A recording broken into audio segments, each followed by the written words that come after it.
Hi guys, welcome back to my YouTube channel. In today's video, we will be discussing about accounts. BCom Sem 3 का ये subject होने वाला है. Subject name is advance accounting 3. अगर आप किसी और सेम से देख रहे हो या फिर कोई टीचिंग एग्ज़ाम UGC नेट या किसी और वजह से भी देख रहे हो, सो ये वीडियो सबके लिए बेनिफिशियल होने वाली है. आज के इस वीडियो में हम chapter 1 that is valuation of goodwill के बारे में डिस्कस करेंगे. इसके अंदर आज की इस वीडियो में हम देखने वाले हैं कि गुडविल होता क्या है, नीड क्यों पड़ती है, हम क्यों गुडविल का कैलकुलेशन करते हैं बिजनेस में. एंड थर्ड थिंग हम देखने वाले हैं जो कि सबसे इंपॉर्टेंट रहेगी इस वीडियो की, that is factors affecting goodwill. कौन कौन से ऐसे फैक्टर्स हैं जो गुडविल को अफेक्ट करते हैं. तो ये फर्स्ट पार्ट होगा. सेकेंड पार्ट में हम इसके मेथड्स देखेंगे. थर्ड पार्ट में हम सम सीखने वाले हैं. तो चलिए हम स्टार्ट करते हैं आज की इस वीडियो से. सबसे पहले देखते हैं गुडविल. गुडविल आपको नाम से क्या समझ आ रहा है. सबसे पहले तो गुडविल मतलब होता है बिजनेस की रेप्यूटेशन. बिजनेस कैसा है, उसकी क्या वैल्यू है मार्केट में, क्या रेप्यूटेशन है उस बिज़नेस की. तो इसी को हम बोलते हैं गुडविल, यानी कि गुड और विल, कैसी बिजनेस की रेप्यूटेशन है. गुडविल होता क्या है. Goodwill is the value of the reputation of a firm in respect of the profit expected in future over and above the normal profit. अगर कोई कंपनी या फिर कोई भी business, sole proprietorship, whether is partnership और एक company, अगर वो बिजनेस नॉर्मल प्रॉफिट से यानी कि रेगुलर प्रॉफिट से ज़्यादा प्रॉफिट अर्न कर रहा है, तब हम बोलते हैं कि उस बिजनेस की गुडविल है. In accounting the monetary value of such advantage is known as goodwill. ऐसे सिनेरियो को, जैसे कि नॉर्मल प्रॉफिट से अबव प्रॉफिट अर्न कर रहा है वो बिजनेस, तो ऐसी सारे सर्कमस्टेंसेस को हम अकाउंटिंग टर्म में, दैट इज़ मॉनेटरी यानी कि पैसों के टर्म में, हम उसको बोलते हैं गुडविल. गुडविल हम देख नहीं सकते हैं. गुडविल क्या है कि इनटेंजिबल असेट है. ये असेट साइड लिखी जाती है बैलेंस शीट में, तो वो एक इनटेंजिबल असेट है. जैसे पेटेंट हो गया, कॉपीराइट, सॉफ्टवेयर, गुडविल, ट्रेडमार्क, ये सारे क्या है, इनटेंजिबल असेट. इनटेंजिबल असेट मतलब क्या होता है, ऐसे असेट जिसको हम छू नहीं सकते और देख नहीं सकते, but we can feel it. तो गुडविल को हम क्या कर सकते हैं, हम फील कर सकते हैं. Thus, goodwill exists only when the firm earns super profit. Goodwill तभी होती है जब कोई भी बिजनेस सुपर प्रॉफिट यानी कि बहुत ज़्यादा प्रॉफिट अर्न कर रहा होता है. Any firm that earns normal profit or is incurring losses has no goodwill. ऐसी फर्म जो कि नॉर्मल प्रॉफिट यानी कि थोड़ा सा प्रॉफिट अर्न कर रही है, या फिर कोई कंपनी या बिजनेस लॉस में चल रहा है, लॉस मेकिंग है, तो उसकी गुडविल कभी भी नहीं होती है. गुडविल तभी होती है जब कोई बिजनेस सुपर प्रॉफिट अर्न करता है या फिर अबव नॉर्मल प्रॉफिट अर्न करता है तब. ठीक है, ये था हमारा गुडविल का पार्ट. आप अगर ध्यान से सोचो तो गुडविल होता क्या है. गुडविल एक ऐसी चीज़ है, एक रेप्यूटेशन होती है बिजनेस की, कि कस्टमर वापस आते हैं. कस्टमर रिकरिंग नेचर में होते हैं. जैसे अभी कोलगेट का एग्जांपल ले लो, अमूल दूध का एग्जांपल ले लो, तो हम अमूल दूध पे विश्वास करते हैं. उसकी रेप्यूटेशन है मार्केट में, उसकी क्या है, गुडविल है, एक वैल्यू है मार्केट में कि इसका दूध अच्छा ही होगा, मिलावट वाला नहीं होगा. जैसे कोलगेट होता है, कोलगेट सदियों से चलता आ रहा है, कोलगेट का पेस्ट, तो उसकी क्या है, मार्केट में वैल्यू है, और वैल्यू की वजह से ही सब लोग लेते हैं. तो गुडविल इसको बोलते हैं. मतलब कस्टमर आपके बिजनेस के, आपके प्रोडक्ट के फ़ैन हो जाते हैं, छोड़ के नहीं जाते वो लोग, बार बार खरीदते हैं. तो ये इसके कुछ एग्जाम्पल मैंने ले लिए थे. फिर आता है नीड फॉर वैल्यूइंग गुडविल. कौन कौन से ऐसे कारणों की वजह से हम गुडविल का वैल्यूएशन करते हैं या फिर गुडविल को हम कैलकुलेट करते हैं. तो यहाँ पर मैंने लिखा है बहुत सारे ऐसे रीज़न है. टोटल हमारे पास 5 रीज़न है, उसके अंदर भी सब पार्ट है. तो चलिए डिस्कस करते हैं. When a business conducted by sole proprietor is to be sold. जब कोई ऐसा बिजनेस है जो कि सोल प्रोप्राइटर है और उस बिजनेस को हमें बेचना है, तब हम गुडविल का वैल्यूएशन करते हैं. सोल प्रोप्राइटर बिजनेस मतलब कौन सा बिजनेस, जो कि सिंगल ओनर है, जिसका जो कि कोई सिंगल पर्सन चला रहा है, ऐसे टाइप के बिजनेस को हम सोल प्रोप्राइटर बोलते हैं. सोल प्रोप्राइटर के अंदर जो भी प्रॉफिट हुआ है या फिर जो भी लॉस हुआ है, वो यही सिंगल ओनर बेयर करेगा. या फिर प्रॉफिट हुआ है या लॉस हुआ है तो वो एक ही इंसान बेयर करेगा जिसका वो बिजनेस है. सोल मतलब सिंगल ओनर, प्रोप्राइटर मतलब ओनर, तो सोल प्रोप्राइटरशिप मतलब सिंगल पर्सन या सिंगल ओनर होता है वो बिजनेस का, उसको हम बोलते हैं सोल प्रोप्राइटरशिप. तो एक केस ये है कि अगर सोल प्रोप्राइटरशिप का बिजनेस है और अगर उसको बेचने वाले हैं हम लोग, तब हम गुडविल का वैल्यूएशन करते हैं. सेकेंड कंडीशन आती है इन केस ऑफ पार्टनरशिप। पार्टनरशिप के अंदर भी हम गुडविल का वैल्यूएशन करते हैं। देखो पार्टनरशिप कि पार्टनर जो है हमारे मिनिमम कितने हो सकते हैं और मैक्सिमम कितने हो सकते हैं। मैक्सिमम और मिनिमम मैं आपको बता देती हूँ। मिनिमम 2 पार्टनर होने चाहिए, क्योंकि अगर एक पार्टनर होगा तो वो सोल प्रोप्राइटर हो जाएगा, तो 2 से ज़्यादा हमें पार्टनर चाहिए अगर हमें उसको पार्टनरशिप बुलाना है तो। और मैक्सिमम चाहिए हमें 50। ये कंपनीज एक्ट की तरफ से मैंने बताया है आपको, बट इन नेचुरल 50 से ज़्यादा भी होंगे तो चल जाएगा, but this is given by companies act. यहाँ पे मैं लिख देती हूँ। तो देखो पार्टनरशिप के अंदर भी हमें अगर वैल्यूएशन करना है गुडविल का तो हम कर सकते हैं। कब कब होता है ये, जब हमारे पार्टनरशिप में कोई नया पार्टनर ज्वाइन होता है, जैसे ABC लिमिटेड है, उसमें D पार्टनर इन्वॉल्व हो रहा है, वो आ रहा है, तो वो क्या करेगा, उसको गुडविल है हमारे बिजनेस की, तो जब हम किसी नए पार्टनर को लाते हैं तब हम गुडविल का कैलकुलेशन करते हैं। या फिर जब कोई पुराना पार्टनर है, जैसे ABC लिमिटेड में पुराना पार्टनर A हो गया तो वो रिटायर हो रहा है या फिर उस पार्टनर की डेथ हो गई, तब भी हम वैल्यूएशन करते हैं। अगर आपको याद हो तो हम 12th स्टैंडर्ड में admission of A partner, retirement of A partner, death of A partner, ये सब जब कैलकुलेट करते थे तो गुडविल का कैलकुलेशन करा जाता था। वही उसी टॉपिक की यहाँ बात हो रही है। अगर कोई बिजनेस डिसॉल्व हो रहा है, यानी कि बिजनेस को वाइंड अप किया जा रहा है, डिसॉल्व करा जा रहा है, तब भी हम गुडविल का कैलकुलेशन करते हैं, जिससे हमें मालूम चल जाए कि हमारी एक्चुअल बिजनेस की वैल्यू कितनी है।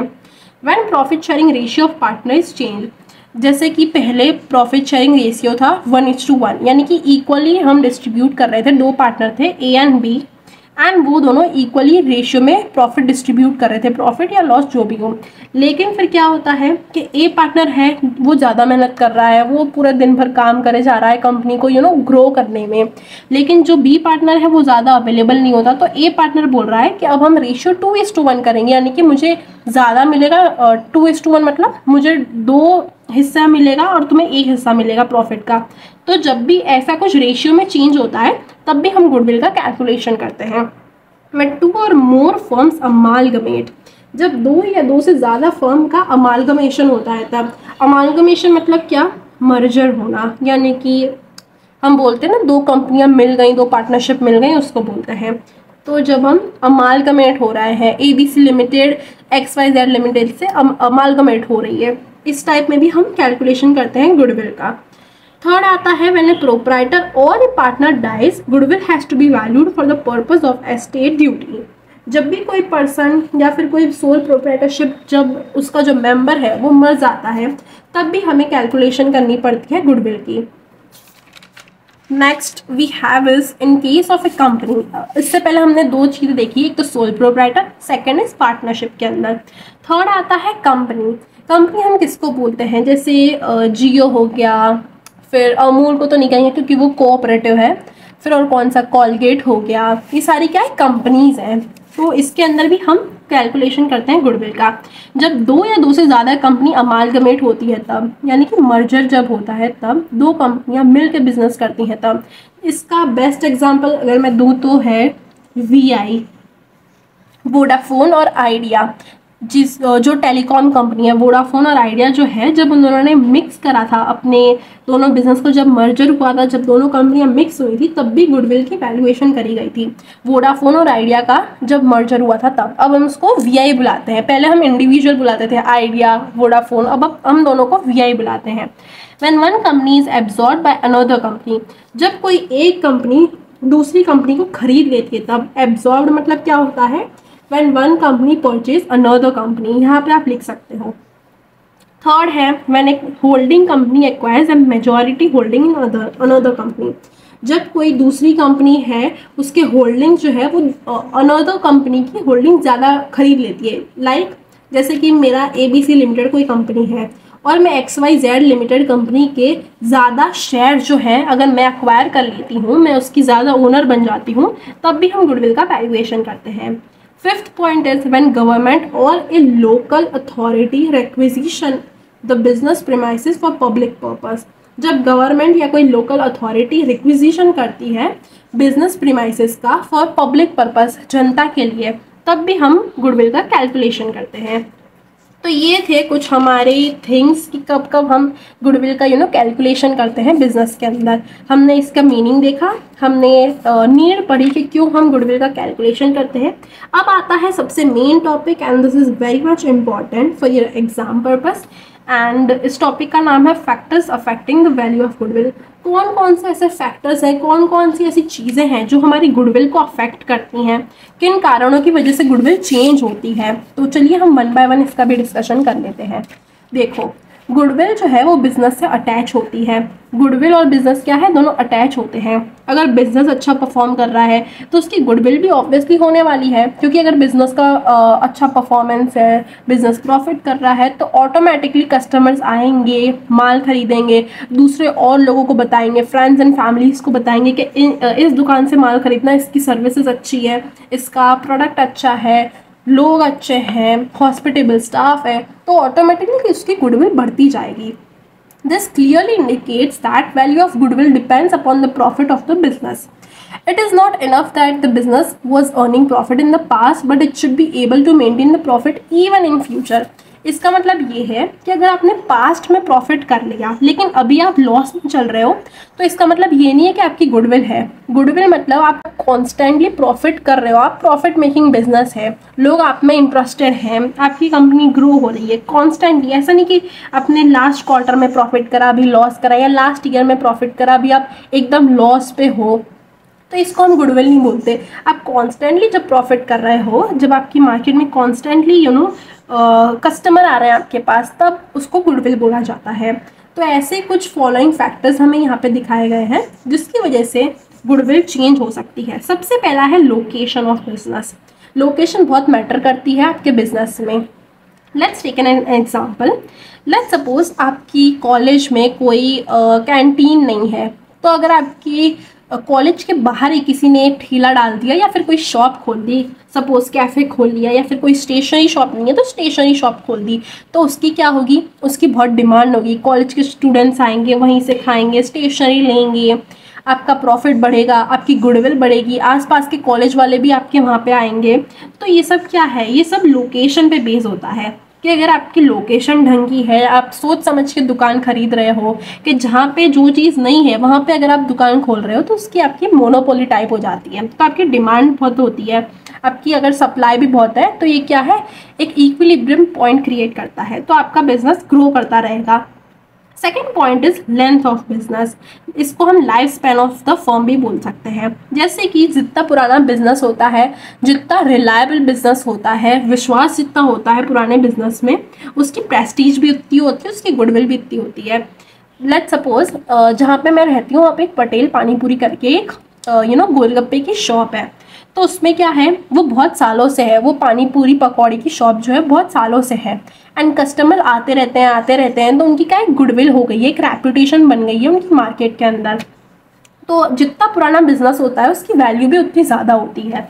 इसलिए हम दुकान पे भी बहुत सी जगह हमने देखा होगा बैनर में लिखते हैं सिंस 1999, मतलब दुकान इतनी पुरानी है तो विश्वास वाली दुकान है। अगर विश्वास वाली है तो कस्टमर को ऑलरेडी थोड़ा सा दिमाग में वो रहता है कि हाँ इतनी पुरानी दुकान है तो ये विश्वास वाली दुकान होगी, हमारे साथ धोखा नहीं करेगी। तो इसकी वजह से लेंथ जो है, बिजनेस का लाइफ स्पैन जो है वो भी मैटर करता है। Third comes the nature of business, यानी कि बिजनेस का नेचर कैसा है उसके कारण भी गुडविल चेंज हो सकती है। अगर आपकी फैशन की दुकान है यानी कि क्लोथ की दुकान है तो उसमें क्या है, आपकी गुडविल थोड़ी कम रहेगी, क्योंकि ट्रेंड और फैशन एक ऐसी चीज़ है जो हमेशा चेंज होते रहते हैं। आप ऐसा तो हो नहीं सकता कि आप ट्रेंड या फैशन को कंट्रोल कर लो।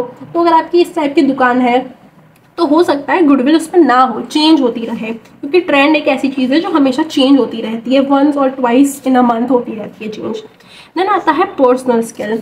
अब यहाँ पे डॉक्टर एंड लॉयर का मैंने एग्जांपल लिया है कि अगर डॉक्टर और लॉयर जो है उसकी पर्सनल स्किल, जैसे डॉक्टर को एनालिसिस करना आना चाहिए पेशेंट को कि क्या उसकी कंडीशन है, क्या उसको प्रॉब्लम हुई है, लॉयर को अच्छी तरह लॉ आने चाहिए जो भी उनके होते हैं। तो अगर लॉयर और डॉक्टर के पास उनकी पर्सनल स्किल अच्छी नहीं है तो ऑलरेडी कस्टमर नहीं आएंगे। डॉक्टर भी बहुत से ऐसे होते हैं जो MBBS करके उनका डॉक्टर का जो वो होता है ना, खाना डॉक्टर का जहाँ पे हम जाते हैं, वो उनका चलता नहीं है। बहुत बार ऐसा हुआ है। तो क्यों नहीं होता? क्योंकि उनकी वैल्यू नहीं है। वो अच्छे डॉक्टर नहीं है। ऐसा भी होता है, बहुत से लॉयर भी ऐसे हैं जो खाली बैठे रहते हैं। तो ये सब क्या है कि उनकी गुडविल नहीं है मार्केट के अंदर। तो पर्सनल स्किल भी बहुत मैटर करती है। जिसकी पर्सनल स्किल अच्छी होगी उसका धंधा चलेगा ही चलेगा। Then we have condition of business. अगर बिजनेस की कंडीशन अच्छी होगी तो ऑब्वियसली बिजनेस प्रॉफिट मेकिंग होगा। अगर बिजनेस की कंडीशन खराब है, सेल्स नहीं हो पा रही, तो ऑब्वियसली गुडविल भी नहीं होगी। Then 6 point is proportion of profit. देखो, अगर आपका प्रॉफिट हाई है, सुपर प्रॉफिट आप कर रहे हो, यानी कि प्रॉफिट से और थोड़ा ज़्यादा प्रॉफिट हो रहा है आपके बिजनेस में, तो दैट्स ऑब्वियस कि आपकी गुडविल हाई है। एंड वाइस वर्सा, अगर आपका प्रॉफिट नहीं है, आप लॉस मेकिंग में, आपका एकदम डाउन टर्न चल रहा है आपके बिजनेस का, रिसेशन आ गया आपके बिजनेस में, तो गुडविल नहीं होगी आपकी। एंड अब देखते हैं हम 7th पॉइंट। 7th पॉइंट में लिखा है पेटेंट एंड ट्रेडमार्क। देखो, जैसे मैंने एग्जाम्पल लिखा है बॉर्नवीटा, रेन डिटर्जेंट सोप, ऐसी कोलगेट, तो ये क्या है, इनके पेटेंट और ट्रेडमार्क है, यानी कि इनका जो लोगो है, इनकी जो ब्रांडिंग है, जो कलर कॉम्बिनेशन ये लोग यूज़ करते हैं, जो इन्होंने कॉपीराइट लगा के रखा है इनकी ब्रांडिंग पे, वो अगर कोई दूसरा कॉपी करेगा तो वो नहीं चल सकता है। क्यों? क्योंकि उनकी ब्रांडिंग है, उन्होंने कॉपीराइट ले रखा है, उन्होंने पेटेंट ले रखा है इतने समय का। तो यही होता है कि जिसकी ब्रांड वैल्यू होती है, जैसे हम कोलगेट क्यों प्रेफर करते हैं, क्योंकि वो इतने साल पुराना है, सब लोगों का विश्वास है उस पर।